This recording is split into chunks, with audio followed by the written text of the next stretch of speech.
Hello friends, स्वागत है आपका M I S study circle के यूट्यूब चैनल पे। जैसा कि आप सभी जानते हैं 17 दिसंबर को RO का एग्जाम प्रस्तावित है, तो उसी को लेकर मैं कुछ मैथ्स के विशेष टॉपिक्स या इंपॉर्टेंट टॉपिक्स कह सकते हैं आप, उनको लेके आपके सामने आया हूं। तो आइए शुरू करते हैं बिना टाइम वेस्ट करे हुए। तो पहला टॉपिक हमारा है टाइम एंड वर्क से। यहाँ पे हमारे पास क्या दिया हुआ है, जैसे कि आप देख सकते हैं यहाँ पे हमारे पास दिया हुआ है कि ए और बी किसी काम को 72 डेज में करते हैं, वहीं बी और सी उसी काम को 120 डेज में करते हैं, और ए और सी उसी काम को 90 डेज में करते हैं।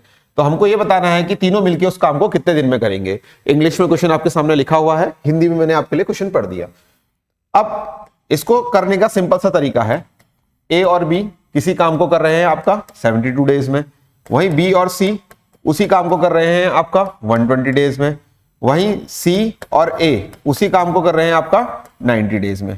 अब हम यहां पे क्या करेंगे, इन तीनों का एलसीएम ले लेंगे। इन तीनों का एलसीएम हमारे पास आएगा 360 क्या है हमारे पास, ये टोटल वर्क है, टोटल कार्य है।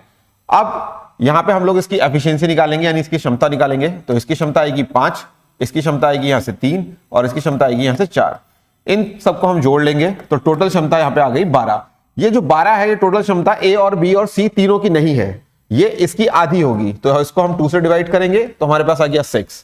तो हमारे पास टोटल काम था 360 और टोटल इनकी क्षमता है 6। तो टोटल कार्य ये करेंगे 60 डेज में। ठीक है, तो 60 डेज हमारा करेक्ट आंसर होगा। चलते हैं नेक्स्ट क्वेश्चन की तरफ। नेक्स्ट क्वेश्चन हमारे सामने है, ये भी टाइम एंड वर्क से है। यहां पे भी सेम ये कंडीशन दी हुई है, पर ये थोड़ा सा डिफरेंट है। ए और बी किसी भी काम को 10 डेज में करते हैं, बी और सी उसी काम को 15 दिन में करते हैं, सी और ए उसी काम को 20 दिन में करते हैं। यहां पे हमको बताना है कि सी अकेले कितने दिन में काम करेगा। इससे पहले वाले क्वेश्चन में तीनों का मिलकर काम बताना था, यहां पे सी कितने दिन में अकेले में काम करेगा। देखो ए और बी कितने दिन में काम कर रहे हैं, 10 दिन में। वहीं बी और सी कितने दिन में काम कर रहे हैं, आपका 15 दिन में। वहीं सी और ए टोटल काम कितने दिन में कर रहे हैं, 20 दिन में। तो तीनों का एलसीएम हम यहाँ पे ले लेंगे। तीनों का एलसीएम हमारे पास यहाँ पे आ जाएगा क्या, 60 आ जाएगा। अब इनकी क्षमता निकाल लेंगे, इसकी क्षमता आएगी 6, इसकी क्षमता आएगी 4 और इसकी क्षमता आएगी 3। टोटल मिला के हो गया हमारे पास 13। ये जो क्षमता है ए बी और सी की नहीं है, ये ए बी और सी की दुगनी क्षमता है एक्चुअल में, क्योंकि ए बी और सी दो बार यहाँ पे रिपीट हो रहे हैं। तो सिर्फ अगर इनकी क्षमता निकालनी है तो मैं 13 से को 2 से डिवाइड करूंगा। ठीक है, तो इसकी टोटल जो क्षमता है हमारे पास आ गई है, ए और बी की जो टोटल क्षमता आ जाएगी वो आ जाएगी हमारे पास 6.5। अब हमें सिर्फ सी की क्षमता निकालनी है। ये हमारे पास ए बी और सी इन तीनों की क्षमता है। तो यहां पे जो सी की जो क्षमता है, एफिशिएंसी है, वो कितनी होगी। अगर मैं ए और बी की क्षमता इसमें से माइनस कर दूं तो मेरे पास सी की मिल जाएगी। तो 6.5 माइनस 6 मतलब 0.5 मेरे पास आ गया। अब मुझे यह बताना है कि सी टोटल कितने दिन में काम करेगा। तो टोटल काम करना था 60 और सी की जो एफिशिएंसी है, जो क्षमता है, वो है 0.5। अगर मैं इसको उससे डिवाइड करता हूं तो यहां पे मेरे पास आंसर आ जाएगा 120 डेज। तो 120 डेज हमारा क्या है यहाँ पे करेक्ट आंसर है। ये दोनों क्वेश्चन अलग अलग टाइप के थे, एक में हमें तीनों की क्षमता बतानी थी, एक में हमें सिंगल पर्सन की क्षमता बतानी है। तो आप देख सकते हैं कि कैसे इन क्वेश्चंस को सॉल्व करना है। चलते हैं नेक्स्ट क्वेश्चन की तरफ।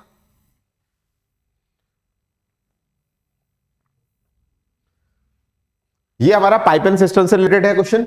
यहां पे हमारे पास क्वेश्चन जो दिया हुआ है वो ये दिया हुआ है कि 2 पाइप है, एक पाइप है ए और दूसरा पाइप है बी। ये किसी टैंक को 20 मिनट और 30 मिनट में भर सकते हैं, जबकि दोनों पाइप को अगर एक साथ ओपन कर दें हम लोग या एक साथ खोल दें टैंक पे, तो टैंक कुल कितने समय में भर जाएगा। तो देखते हैं, ए भर रहा है हमारा 20 मिनट में और बी भर रहा है हमारा 30 मिनट में। दोनों को का एलसीएम ले लेते हैं, दोनों का एलसीएम आएगा हमारे पास 60। ठीक है, अब जो ये है, ये जो है हमारे पास एलसीएम जो आया, ये टोटल वर्क का काम करेगा हमारे लिए, यानी कुल कार्य का काम करेगा। अगर हमें ए की क्षमता देखूं, ए की क्षमता यहां से 3 आएगी और बी की क्षमता यहां से 2 आएगी। अब मुझे ये बताना है कि दोनों मिलके कितने टाइम में टैंक को भरेंगे। तो टोटल टैंक भरना है 60 और दोनों इनकी एफिशिएंसी मिला के है 5। तो मैं इसको डिवाइड कर दूंगा तो 12 मिनट मेरे पास क्या आ जाएगा, करेक्ट आंसर आ जाएगा। चलते हैं नेक्स्ट क्वेश्चन की तरफ।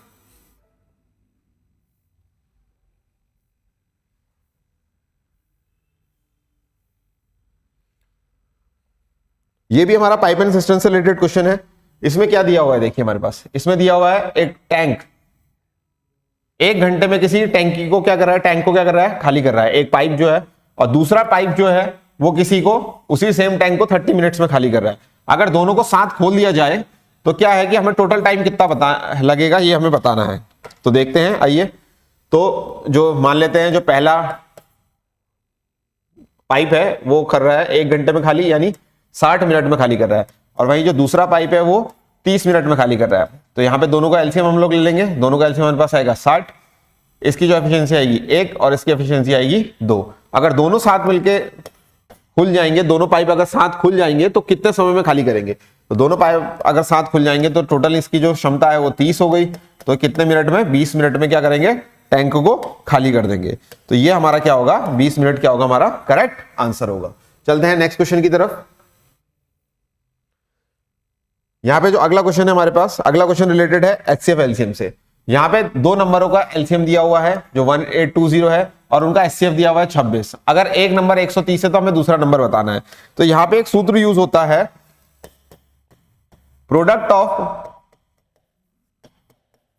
2 numbers is equal to HCF into LCM.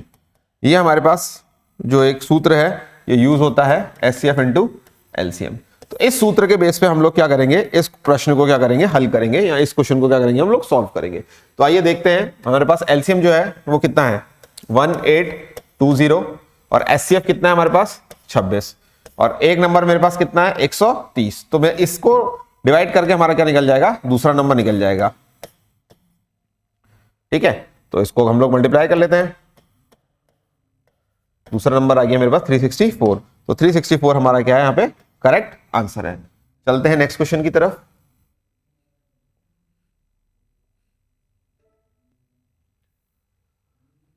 Next question भी एचसीएफ से रिलेटेड है, एलसीएम से रिलेटेड है, एचसीएफ एलसीएम वाले टॉपिक से। ऐसे क्वेश्चंस में जनरली क्या है कि यहां पे दिया है कि 4 bell rings at the interval of 5, 6, 8 and 9 seconds. कहने का मतलब है कभी भी ऐसा क्वेश्चन आए कि किसी अंतराल पे कोई घंटियां एक साथ बज रही हैं, तो उस केस में हम लोगों को क्या निकालना है? सिंपल सा एलसीएम निकालना है, और वही एलसीएम हमारा क्या होगा? आंसर होगा। अब जनरली यहाँ पे क्या दिए हुए हैं नंबर्स हमारे पास जो नंबर्स दिए हुए हैं वो दिए हैं 5, 6, 8 एंड 9। तो 5, 6, 8 और 9 का हम लोग क्या निकाल लेंगे? एलसीएम निकाल लेंगे। तो यहां पे अगर मैं इसका एलसीएम निकालता हूं प्राइम फैक्टराइजेशन मेथड से, तो यहां पे हमारे पास एलसीएम क्या होगा?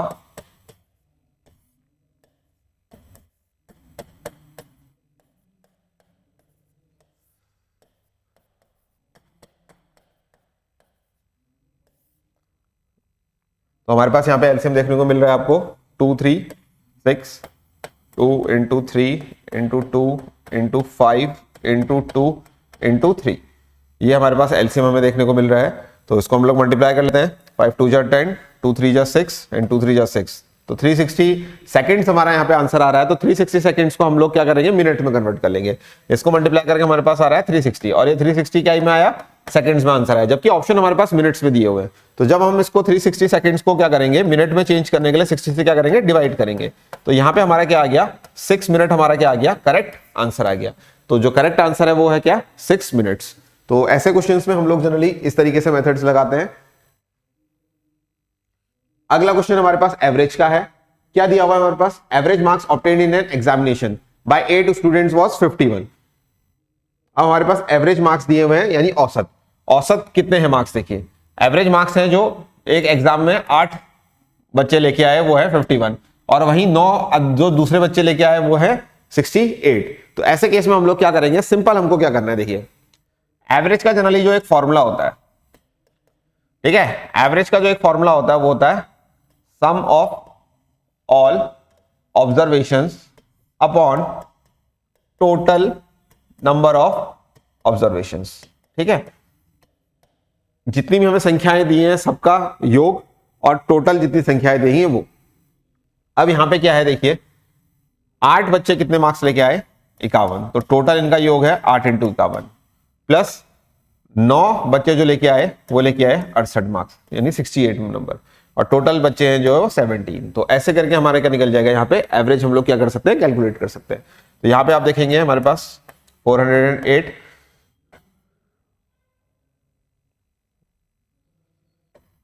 612 अपॉन 17। इसको जैसे ही हम लोग ऐड करेंगे तो हमारे पास क्या आ जाएगा? 1020 अपॉन 17। ठीक है, 1020 अपॉन 17 को जैसे ही हम लोग कैलकुलेट करेंगे तो ये हमारा जाएगा 17 से 6 टाइम 60।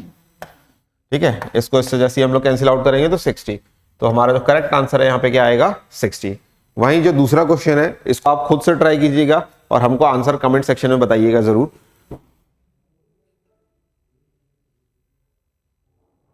अगला क्वेश्चन भी हमारा एवरेज से रिलेटेड है, यानी औसत से।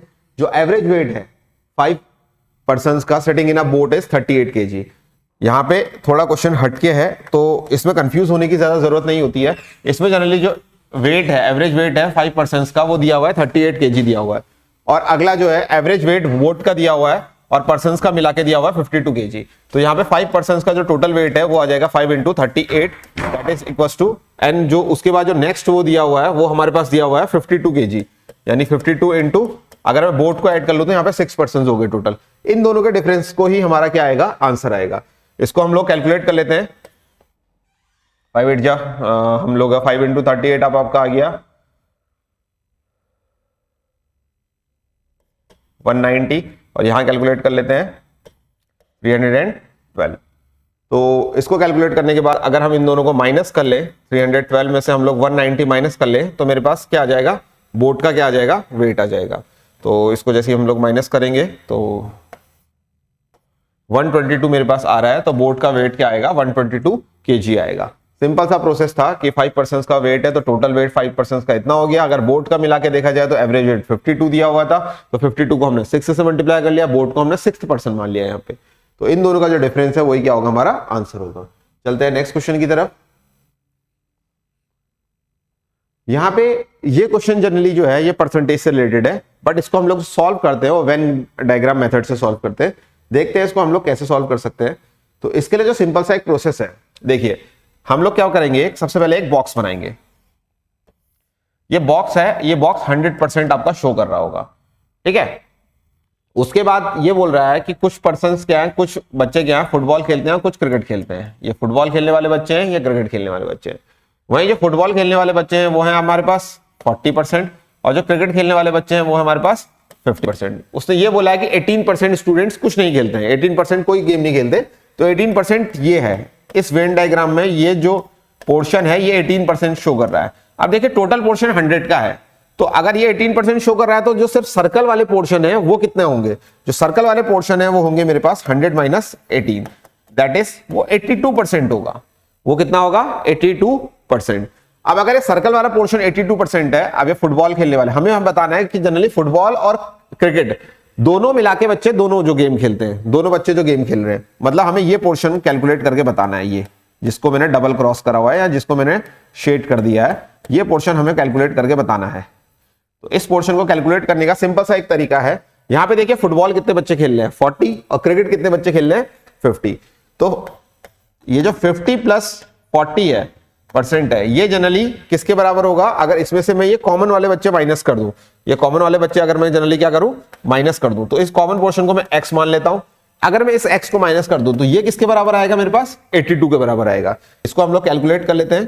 तो 90 minus x that is equal to 82। तो यहां से मेरी x की वैल्यू किसके बराबर आ गई, 8% के बराबर आ गई। तो जो करेक्ट आंसर है हमारे पास क्या हो जाएगा, आपका 8%। This is our correct answer. तो वेन डायग्राम वाले क्वेश्चंस को कुछ इस तरीके से हम लोग ट्राई करेंगे, कोशिश करेंगे कि हम इसको इस तरीके से क्या करें, सॉल्व करें। तो जैसा कि आप जानते हैं अभी हम लोग नेक्स्ट सीरीज में आपके नेक्स्ट टॉपिक्स लेके आएंगे, तो जुड़े रहिएगा हमारे AIMS स्टडी सर्कल के चैनल के साथ। और बहुत बहुत धन्यवाद आपका सभी का।